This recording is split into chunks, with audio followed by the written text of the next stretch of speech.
2026 হচ্ছে সূর্যের বছর।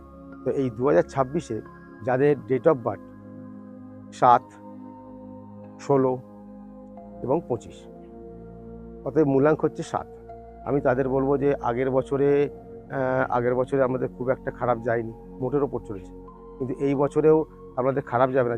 এই বছরে কিন্তু আমাদের একটা জিনিস হচ্ছে, যে জিনিসটা আপনারা বহুদিন ধরে চেষ্টা করছেন, হয়তো করে উঠতে পারছেন না, সেই জিনিসটা অ্যাচিভ করবেন আপনারা, সেই জিনিসটা অ্যাচিভ করবেন। হ্যাঁ, কিন্তু বিজনেস বলুন, পড়াশোনা বলুন, বা চাকরি বাকরি প্রমোশনের দিক থেকে বলুন, কোনো স্ট্রাগল আমাদের থাকবে এই বছরটা।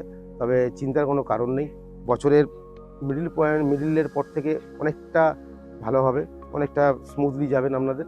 হ্যাঁ, কিন্তু একটা জিনিস লক্ষ্য রাখবেন, যে হাড়ে চোট, এই জিনিসটা কিন্তু মাথায় রাখবেন। পায়ে চোট, হাড়ে, বা যারা একটু বয়স্ক তাদের হাঁটুর প্রবলেম বা কোমরের হাড়ের প্রবলেম, এইটা কিন্তু থাকবে, আসবে, চিন্তা করার কিছু নেই, এগিয়ে চলুন।